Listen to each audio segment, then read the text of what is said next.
Danes smo nekje na sredini, kjer je bil, da rečem, nekako višek tega, da pokažemo tudi vsem ostalim. In kot sem že povedal na samem začetku oziroma na sami otvoritvi vaje, se to dogaja na 4 lokacijah. To se pravi, to je Porzen, kjer poskušamo pogledati in pa rešiti nekako, če pride do kakšne letalske nesreče ali pa podobnega ali pa tudi kakšne druge nesreče. Potem je naslednji teren okrog Sevnice.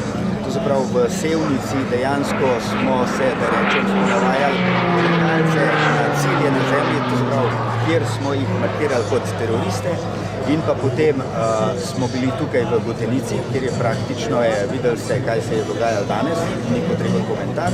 In pa seveda potem imamo še Poček, na Počku pa dejansko poskušamo lansirati in pa potem tudi pristajati brezpilotna letala, kar smo praktično tudi prvič uspešno naredili že v nedeljo. Tukaj moram tudi poudariti dobro sodelovanje s civilnim prebivalstvom Počka in pa nasploh s civilnim prebivalstvom, to se pravi povsod na vseh teh lokacijah, katere sem omenil, kjer smo vzpostavili dober kontakt in pa seveda tudi dobro sodelovanje. In pozivam, ker bo ta vaja, vsako leto je vaja, da rečem, širša. In tudi, bom rekel, cilji se vedno razširjajo. In tako tudi pričakujemo v naslednjem letu, ko bomo spet organizirali to vajo, da bo verjetno še več udeležencev, tudi zanimanje bo večje in pa seveda potem mogoče bo tudi kakšna večja oziroma še kakšna lokacija več. Zato je izredno pomembno, da dejansko pokažemo prebivalcem, da smo prisotni, da delamo in pa seveda, da tudi se, da rečem, normalno obnašamo do vsega tega. Ko ste na začetku govorili o tem, da ne bi, če sem vas prav razumel, nisem čisto 100% dobro slišal, da ne bi pravzaprav Slovenija na nek način postala šola za usmerjevalce Združenega ognja za vzhodno Evropo, sem prav razumel?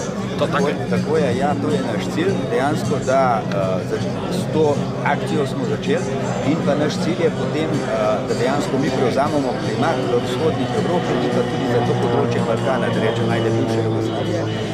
In zato pa potrebujemo dejansko potem tudi certifikate. In ta certifikat je naš, rečem, glavni cilj v tej šoli. Da smo mednarodno priznani in da imamo, da rečem, ta certifikat, da bi potem lahko usposabljali tudi druge usmerjevalce. Vso potrebno opremo za to imamo, ali kako kaj NATO pomaga pri tem, da bi pač postali vodilni na tem področju? Opremo tisto osnovno zaenkrat imamo, normalno sodelujemo tudi s sosednjimi državami in tle dejansko potem tudi tisto, če nam kaj manjka, nam tudi pomagajo ostale države. In pa še mogoče, prej sem pozabil, je izredno zanimanje, kajti pozabil sem omeniti tudi opazovalcev. Imamo 3 države, katere to opazujejo, verjetno ste jih opazili, to je Egipt, to je Jordanija in pa to je Saudska Arabija, kateri imajo ravno tako za to njihovo področje tudi namen ustanoviti podobno šolo, kot jo imamo. Kako pomembne so te veščine za vojake, recimo, ki sodelujejo na misijah?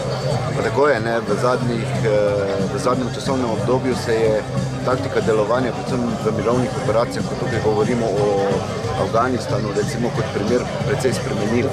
Več ni tako velike prisotnosti na zemlji, se pravi, ni takega velikega števila vojakov, ko naletijo na ali upornika ali sovražnika, kakorkoli jih že imenujemo, je edina pomoč, ki jo imajo na razpolago, pomoč iz zraka, ki pa je stalno prisotna. In tukaj brez navajanja te pomoči, tega ognja iz zraka, praktično nič ne pomaga. Zato rečemo tudi v Afganistanu, je vsak konvoj, ki je šel ven, imel v svoji sestavi JTAC-a, odnosno usmerjevalca ognja iz zraka, in ravno ti usmerjevalci so bili tisti, ki so jim zagotavljali, kot bi kar rekel, preživetje.